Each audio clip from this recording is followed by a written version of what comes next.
Danai, pastaruoju metu labai daug keliauji, labai lakstai po įvairias šalis. Ko dabar važiuoji į Belgradą? Kokia prasmė taip mėtytis? Kokie tikslai? Šiaip važiuojam labiau pasibandyti prieš olimpiadą, apturėti tokius varžybinius startus, kaip tik turėti šiek tiek daugiau tos konkurencijos, kad toks vėl jauduliukas būtų prieš startus, tai visai įdomu pasibandyti, ką čia esam prisitreniravę. Ir po to kažką pasimokyti iš to, kad jau kai liks paskutinį startą olimpiadai, jau būtume viską atidirbę. Kaip pats manai, kokia tavo forma dabar? Kokioje fazėje prieš einant į olimpiadą? Šiaip forma, man atrodo, yra tikrai nebloga. Tik tai labai keistos savaitės būna. Viena tai geriau, viena tai prasčiau. Tai įdomu, kurios savaitės Europos čempionate pataikysim, bet šiaip jaučiuosi tikrai pakankamai geriau, gal negu kažkada anksčiau būdavo. Ar tai dėl to, kad dėmesys skiriamas daug labai kojų darbui tavo?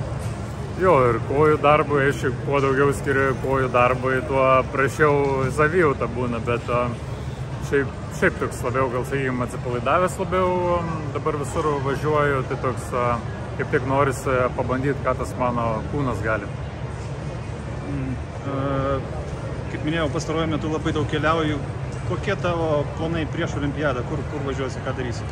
Tai dabar atskrendam į Serbiją, tenai prabūsime, o tada grįžtu ir tiesiai į Kauną lėksiu, nes kadangi Vilniuje vyksta Europos jaunių bus čempionatas, tai tenai visas baseinas bus užimtas, tai ten Kaune praleisiu savaitę ir tada lėksiu į Ispaniją, į Aukštikalnę Sierra Nevada. Tenai būsiu 3 savaitės ir iki pat savo Paryžiaus starto. Ir realiai jau virš mėnesio jau ir nebūsiu namie, tai laukia vien kelionių metas. Sierra Nevada, kiek žinau, tavo neįpač mėgstama vieta. Kodėl prieš olimpiadą būtent ta vieta pasirinkta? Nėra daugiau kalnų?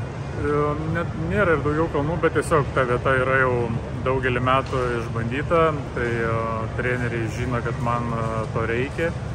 Tai aš kažkaip pats gal asmeniškai nelabai ten super didelio noro turiu, bet jeigu pasakė treneriai, kad mano to bus geriau, tai aš pasitikiu ir važiuosiu ir manau, kad tai ir bus žymiai geriau. Į Belgradą pagaliau vežiesi?